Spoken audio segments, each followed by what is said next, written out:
तो इंक्लूजन को समझने के लिए हम एक्सक्लूजन को समझते हैं। देखो ये डायग्राम बहुत मेरे लिए बहुत इंटरेस्टिंग और यूज़फुल डायग्राम है। इससे मुझे पूरी कई बातें समझ में आती हैं। देखो नीचे के लेवल पे क्या है, एक्सक्लूजन है, डिनायल है। पहले हमारे रिलेटिव्स में भी जो पर्सन विद डिसेबिलिटी थे, चिल्ड्रन विद डिसेबिलिटी, उनको कहा गया अभी तो ईश्वर की वो है जी, हम क्या कर सकते हैं, इनको पढ़ा लिखा के क्या करेंगे। तो कंप्लीट डिनायल है, कंप्लीट एक्सक्लूजन हो गया उनका। तो ये नेक्स्ट लेवल है। फिर हुआ कि नहीं, इनको ना कुछ करना चाहिए इनके लिए, इसको चैरिटी वाला मॉडल आ गया, उदारता की गई। तो ऐसा करते हैं कि ना हम इनको ना स्पेशल स्कूल जो है वो खोल देते हैं, सेग्रीगेट कर दिया गया उनको, एक अलग से जो है वो अ, खोल दिया गया। अ, फिर अंडरस्टैंडिंग उनकी और बढ़ी तो उनको इंटीग्रेट कर दिया गया नॉर्मल एजुकेशन सिस्टम में। और जब और अंडरस्टैंडिंग और नॉलेज बढ़ा तो उनको इंक्लूसिव स्कूल सेटिंग में दे दिया गया। मतलब स्पेशल स्कूल एक कैटेगरी थी, फिर उनको नॉर्मल स्कूल जो दूसरे स्कूल थे उनके साथ उनको बिठाना शुरू कर दिया। और बाद में इंटीग्रेटेड और इंक्लूसिव में बहुत फ़र्क है। एक ही कैंपस में यदि दोनों पढ़ रहे हैं तो इंटीग्रेटेड है, इसका मतलब ये ज़रूरी नहीं कि इंक्लूसिव है। हिमाचल के जो सरकार कहती है कि भारत में भी कहती है सरकार कि हमारे स्कूल इंक्लूसिव है, जबकि ऐसा नहीं है। अब बॉयज़ स्कूल हमारा जो है धर्मशाला का, उसका एग्ज़ाम्पल देखें आप, तो बॉयज़ स्कूल में पर्सन विद डिसेबिलिटी साथ होते हैं, इंटीग्रेटेड मॉडल है वो, इंक्लूसिव मॉडल नहीं है। तो आप देखें डिनायल, एक्सेप्टेंस, इंटीग्रेशन और इंक्लूजन, ये 4 लेवल हैं इंक्लूसिव एजुकेशन के। तो हम में से बहुत सारी अभी भी सेक्शंस ऐसे हैं इंडिया में जो एक्सक्लूडेड हैं, पर्सन विद डिसेबिलिटी डिनाई कर रही है उनकी सोसाइटी और उनकी सरकार। कहीं एक्सेप्टेड हैं तो कहीं जो है वो इंटीग्रेटेड हैं, और कुछ ही जगह हैं जहाँ रियल सेंस में इंक्लूजन हुआ है। और अल्टीमेटली हमारे ये देखने के नज़रिए पे है। यदि आप प्रॉब्लम देखते हैं बच्चों में तो आप उनको एक्सक्लूड कर देंगे। उनको लगता है ये बाकी बच्चों से डिफरेंट है, उनकी स्पेशल नीड है, इसकी स्पेशल नीड की इक्विपमेंट, स्पेशल नीड की टूल, स्पेशल नीड के टीचर। और इसमें क्या होता है कि वो बच्चे नहीं सीख पाते और बच्चा एक्सक्लूड हो जाता है। दूसरा है कि नहीं, सिस्टम में ही प्रॉब्लम है, सोसाइटी में ही प्रॉब्लम है, जो डाइवर्सिटी को हैंडल नहीं कर पाती, क्योंकि हमारे सिस्टम जैसे 3 घंटे का एग्ज़ाम, अब वो बच्चा 4 घंटे में यदि अच्छा कर सकता है तो एक्स्ट्रा टाइम नहीं देना चाहिए। या यदि 8 यूनिट नहीं कर सकता, 6 यूनिट घटा नहीं सकते, तो हमारे सिस्टम्स, मेथड्स, प्रोसीजर वो रिजिड है, करिकुलम रिजिड है, पेरेंट्स की इन्वॉल्वमेंट पुअर है, ड्रॉप आउट जो है वो बढ़ रहे हैं। इसलिए ऐसा नहीं है कि टीचिंग एड की प्रॉब्लम, इक्विपमेंट की problem children with special need के लिए, सभी बच्चों के लिए। इसीलिए लोग रिस्पॉन्ड नहीं कर रहे हैं बच्चे, और इसलिए पढ़ाया नहीं जा रहा है। और इनएक्सेसिबल एनवायरनमेंट की वजह से ही सारी दिक्कत है। तो फोकस एजुकेशन सिस्टम पे, फोकस इंक्लूजन पे है, ना कि बच्चे पे। अब इंक्लूजन क्या है, क्या नहीं है, समझ लें कि इंक्लूजन में हम डाइवर्सिटी को वेलकम करते हैं, डाइवर्सिटी को प्रॉब्लम नहीं समझते। ये सब बच्चों को इन्वॉल्व करती है, ये पर्सन विद डिसेबिलिटी को ही नहीं। गर्ल चिल्ड्रन, दलित्स, ट्राइबल्स, जो बाकी बच्चे हैं, नॉन ट्राइबल्स हैं, नॉन दलित्स हैं, नॉन गर्ल्स हैं, सबके लिए है। यहाँ पर उन सबके लिए जो एक्सक्लूडेड फील करते हैं, और इक्वल एक्सेस पे फोकस है, ताकि वो कुछ बच्चों को थोड़ा एक्स्ट्रा बेनिफिट, लेकिन इन जनरल वो सबके एक्सेस पे। क्या नहीं है ये स्पेशल एजुकेशन नहीं है। स्पेशल एजुकेशन आपको याद है, आपको मैंने इस डायग्राम में बताया था कि स्पेशल एजुकेशन तीसरे लेवल पे जाकर के आता है, तो ये स्पेशल एजुकेशन नहीं है। इंक्लूजन सिर्फ स्पेशल नीड के बच्चों पे फोकस करना नहीं है, ये एडिशनल सपोर्ट पे डिपेंड करता है। और ये जैसा मैंने कहा, मीटिंग विद उनकी नीड, डिसेबल्ड बच्चों की नीड पे ही फोकस नहीं है। और ये डिसेबल्ड बच्चों पर फोकस करके बाकियों को नेग्लेक्ट करता हुआ सिस्टम नहीं है, इंक्लूजन में सब शामिल है। तो इंक्लूसिव एजुकेशन के बहुत सारे डेफिनेशन है, मैंने 2 उठाए हैं, यूनिसेफ का और गवर्नमेंट ऑफ इंडिया का, जो मैं right of person with disability act 2016 है। तो यूनिसेफ क्या कहती है? यूनिसेफ कह रही है कि inclusive education regular school system जैसा ही है, जिसमें विद और विदाउट डिसेबिलिटी बच्चे एक साथ एज अप्रोप्रिएट क्लास में होते हैं। और हाँ, कुछ एडिशनल इंडिविजुअली टेलर्ड सपोर्ट बच्चों को मिलता है, जिनको आईईपी कहते हैं, इंडिविजुअलाइज्ड एजुकेशन प्रोग्राम, या कई बार आईईपी भी कहते हैं, इंडिविजुअलाइज्ड इंस्ट्रक्शनल प्रोग्राम, बट इसका जो पॉपुलर फॉर्म है आईईपी ही है।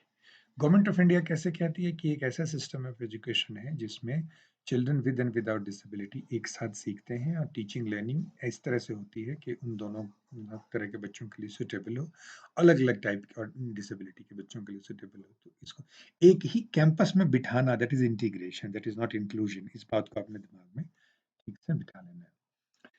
इंक्लूजन के जो एलिमेंट हैं वो 4 हैं, यूनेस्को कहता है इंक्लूजन एक प्रक्रिया है, मतलब जैसा मैंने आपको आपने खुद ही देखा, एक्सेप्टेंस के बाद इंटीग्रेशन फिर इंक्लूजन, ये पूरी प्रोसेस है। बहुत सारे इंस्टीट्यूशन जो अपने आप को इंक्लूसिव क्लेम करते हैं, वो एक्सेप्टेंस लेवल पे होंगे या इंटीग्रेशन लेवल पे होंगे। Real inclusion is a long process. Inclusion जो है वो आइडेंटिफिकेशन, रिमूवल ऑफ बैरियर्स पे डिपेंड करता है। सिर्फ बिठा लेने से साथ नहीं होता, जो बैरियर्स हैं जिनकी वजह से वो नहीं सीख पा रहे, उनको हटाना इंक्लूजन है। इंक्लूजन में तीनों चीजें हैं, प्रेजेंस मतलब आए भी, इनरोलमेंट से जुड़ा हुआ है, अटेंडेंस से जुड़ा हुआ है, पार्टिसिपेट भी करें और अचीव भी करें, उनका रिजल्ट्स भी बढ़िया हो। इंक्लूजन जो है वो उन बच्चों पे ज्यादा फोकस है जो मार्जिनलाइज्ड हैं, एक्सक्लूडेड है और अंडर अचीव्ड हैं। इसका मतलब ये नहीं कि बाकी नेग्लेक्ट हो रहे हैं, बाकी पे भी फोकस है, लेकिन इन पे ज्यादा फोकस है क्योंकि उनको ज्यादा सपोर्ट की जरूरत है। इंक्लूसिव क्लासरूम में जो टीचर्स हैं, स्पेशल एजुकेशन वाले, जनरल एजुकेशन वाले मिलके काम करते हैं। इसमें हर तरह की सपोर्ट फैसिलिटी अवेलेबल होती है और हर तरह का बच्चा इस एनवायरनमेंट से, जो स्पेशल नीड के बच्चों के लिए इक्विपमेंट आया है उसका फायदा तो जो स्पेशल नीड वाले बच्चे नहीं वो भी उठा रहे हैं। जो रिसोर्सेज अवेलेबल हैं उन सबके लिए है। हर तरह के बच्चों के लिए फैसिलिटीज जो हैं अवेलेबल हैं। स्मॉल ग्रुप में बांट करके भी एक्टिविटीज की जा सकती हैं। नीड क्या है? देखो, पहला नीड तो नंबर का है। भारत की सरकार के आंकड़े जो 2001 के हैं, उसके अनुसार 2.1% जनसंख्या। अब 2001, अब पहली बात ये है कि बहुत सारे जो विशेषज्ञ हैं इस फील्ड के, डिसेबिलिटी सेक्टर के, वो कहते हैं कि आंकड़े गलत हैं, 2.1 नहीं है, वो 6 से 8% के आसपास है। तो अब ये देख लो, एक तो डाटा की डिस्क्रिपेंसी है, दूसरा यदि मान के चलता हूँ चलो 2% भी है, तो 125 करोड़ का 2% भी यदि आप निकालते हैं तो करोड़ों में जाती है बात। तो इन बच्चों को हम कैसे छोड़ सकते हैं? तो पहली नीड तो यही है कि उनकी संख्या बहुत ज़्यादा है। दूसरी, उनके राइट्स हैं और उनके पास 3 तरह का राइट है। ह्यूमन राइट्स भी है, बच्चों की अपनी राइट्स हैं और पर्सन विद डिसेबिलिटी के अपने राइट्स हैं। तो 3 तरह की राइट्स हैं उनकी एजुकेशन के, इसलिए भी उनके लिए इंक्लूसिव एजुकेशन ज़रूरी है। फिर हमने इंटरनेशनली कमिट किया है, universal declaration of human right, convention on right of person with disability और बहुत सारे education, children related, education related, person with disability related, human rights related जितने कन्वेंशंस पे गवर्नमेंट ऑफ इंडिया ने साइन किया है, उन सब में इंक्लूसिव एजुकेशन की बात है। तो इसलिए भी ज़रूरी है कि इंक्लूसिव एजुकेशन हो। जो कॉन्स्टिट्यूशनल और लीगल ऑब्लिगेशन है, कॉन्स्टिट्यूशनल में राइट टू इक्वालिटी है, कॉन्स्टिट्यूशन में आर्टिकल 21 है, राइट टू एजुकेशन है, साथ में बहुत सारे लॉ बने हैं, एक्ट्स बने हैं, राइट टू एजुकेशन एक्ट से लेकर के children with right of person with disability act, RPWD 2016-95 जो भी उठा है उनमें इंक्लूसिव एजुकेशन इंपॉर्टेंट एस्पेक्ट है। तो कहीं ना कहीं लीगल और कॉन्स्टिट्यूशनल ऑब्लिगेशन भी है, सोशल इंपरेटिव भी है कि इसी सोसाइटी में, सोसाइटी को भी सीखना है कि डिसेबल्ड बच्चों के साथ कैसे रहें, डिसेबल्ड बच्चों को भी सीखना है कि सोसाइटी के साथ कैसे रहें। तो ये दोनों नीड है दोनों तरफ से, इसलिए भी इंक्लूसिव एजुकेशन जरूरी है। इकोनॉमिक प्रूडेंस भी है, 2 तरह के स्कूल खोलने से अच्छा है एक ही तरह के स्कूल में खर्चा है, और इकोनॉमिक प्रॉस्पेरिटी भी है। कल को यही बच्चे जब जॉब में जाएँगे तो कंट्री को, इकोनॉमी को कंट्रीब्यूट करेंगे। तो आप बल्कि चाहें तो उसको 2 पॉइंट बना लें। इकोनॉमिक प्रूडेंस क्योंकि कॉस्ट इफेक्टिव है, एक ही रिसोर्स में दोनों तरह के बच्चे पढ़ रहे हैं, और प्रॉस्पेरिटी, वो बच्चे पढ़ के निकलते हैं, पास आउट होते हैं, जॉब में जाते हैं तो कंट्री की इकोनॉमी में कंट्रीब्यूट करते हैं। साइकोलॉजिकल वेल-बीइंग है ना, बच्चों की और घर वालों की, दोनों की साइकोलॉजिकल वेल-बीइंग के लिए इम्पोर्टेंट है। तो आई थिंक नीड वाला पार्ट आप कर लेंगे। ये उसी के 3 पॉइंट्स हैं जो यूनिसेफ के डॉक्यूमेंट से लिए हैं, कि एक तो एजुकेशनल केस है इसका कि सभी बच्चे सीखें, इकोनॉमिक केस है, कॉस्ट इफेक्टिव है, 2-2 बिल्डिंग नहीं, 2-2 इंफ्रास्ट्रक्चर नहीं बनाना पड़ता है, और ये अल्टीमेटली इंक्लूसिव सोसाइटी की तरफ ले जाता है। और सब ये बेसिक 3 पॉइंट्स तो आपको याद रखने ही चाहिए। अब स्टूडेंट्स विद डिसेबिलिटी के लिए क्या बेनिफिट है? ये नई स्किल सीखते हैं, उन बच्चों को भी कॉपी करते हैं जो पर्सन विद डिसेबिलिटी नहीं है, चिल्ड्रन विद स्पेशल नीड नहीं है, उनकी कॉपी करके बहुत सारी चीज़ें वो सीख लेते हैं। और अल्टीमेटली इन्हीं के साथ कल को उनको जॉब में, मैरेजेस के बाद रहना है अल्टीमेटली, तो ये social skills, real life skills भी सीख रहे हैं। अदरवाइज़ क्या होता है, स्पेशल नीड वाले स्कूल में बच्चे स्पेशल नीड वाले बच्चों से इंटरैक्ट करते हैं, जब रियल वर्ल्ड में जाते हैं तो वहाँ तो हर तरह के बच्चे हैं, हर तरह के लोग हैं, ग्रोन अप स्टेज में तो वहाँ एडजस्ट नहीं कर पाते क्योंकि बच्चे रियल स्किल्स, सोशल स्किल्स नहीं सीख पाते हैं। साथ में इनको फ्रेंडशिप डेवलप करने के मौका मिलते हैं और साथ में इनको दूर नहीं जाना पड़ता है। कई बार स्पेशल नीड पूरे शहर में एक ही होता है, स्पेशल स्कूल, तो उनको दूर नहीं जाना पड़ता है, घर के पास के स्कूल में भी इसको कवर कर सकते हैं। ये तो मैंने अपने अलग-अलग सोर्सेज़ से बनाया। एक मुझे इमेज और मिला है, इसको आप पॉज़ करके खुद देख लेना। इसमें जैसे इसमें एक पॉइंट है हायर एक्सपेक्टेशन। जैसे जनरल स्कूल के बच्चों से होती है, वैसे स्पेशल नीड वाले बच्चों से भी हायर एक्सपेक्टेशन होती है। तो साइकोलॉजिकल थ्योरी बताती है कई बार ज़्यादा उम्मीद करने से बच्चे बेहतर परफ़ॉर्म करते हैं। तो मेरे ख्याल इसको आप पॉज़ करके इसके पॉइंट्स जो हैं वो आप देख लेंगे, तो कुछ अधिकतर पॉइंट्स तो मैंने पहले डिस्कस कर दिए हैं, कुछ रिपिटेशन हो सकती है। चिल्ड्रन विदाउट स्पेशल नीड वालों को भी फ़ायदा है, वो भी रियलिस्टिक और एक्यूरेट व्यू, क्योंकि कई बार person with children with disability को लेकर उनके मन में गलतफ़हमियाँ होती हैं, स्टीरियोटाइप्स होते हैं, बट साथ रहते हैं तो उनको लगता है नहीं यार ये बच्चे भी हमारे जैसे ही हैं। पॉजिटिव एटीट्यूड डेवलप होता है, फ्यूचर में एडजस्टमेंट जो है वो उनकी बेहतर होती है। और बल्कि उनसे सीखते हैं, उनको लगता है यार ये पर्सन जो है वो देख नहीं सकता बट फिर भी ये ये कितना टैलेंटेड है, कितना अच्छा है, इससे कितना कुछ हम सीख सकते हैं। और इसमें देखा गया है कि जो गिफ्टेड बच्चे हैं वो भी जो है वो एक-दूसरे से स्लो लर्नर और गिफ्टेड लर्नर एक-दूसरे से सीख सकते हैं। ये भी आप देखें कि इसको भी आप पॉज़ करके देख लेना, इसमें अधिकतर पॉइंट्स मैं कवर कर चुका हूँ। कम्युनिटीज़ के लिए क्या एडवांटेज है, उनको 2-2 सिस्टम्स नहीं बनाने पड़ रहे हैं, एक ही प्रोग्राम में उनका दोनों कवर हो रहा है।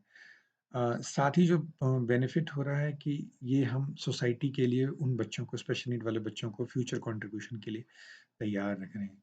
और तीसरा सोसाइटी भी तैयार हो रही है उन बच्चों को अपने साथ इंक्लूड करने के लिए। तो ये म्यूचुअली बेनिफिशियल है। जो फैमिलीज़ हैं चिल्ड्रन विद डिसेबिलिटी के, उनके लिए है कि लेस आइसोलेटेड फील करते हैं। रिलेशनशिप बनाते हैं उन फैमिलीज़ के साथ जिनके बच्चे स्पेशल नीड के नहीं हैं और एक-दूसरे को सपोर्ट भी करते हैं। और ये दूर से नज़दीक भेजना उनके लिए जो है वो कन्वीनिएंट होती है। Families with children without disability का भी बेनिफिट है, रिलेशनशिप्स डेवलप हो रही हैं, कंट्रीब्यूट कर पा रहे हैं, इंडिविजुअल डिफरेंसेस के बारे में बच्चों को सिखा पा रहे हैं, हम हमसे जो डिफरेंट उनके साथ कैसे रहा जाता है, ये भी सिखा पा रहे हैं।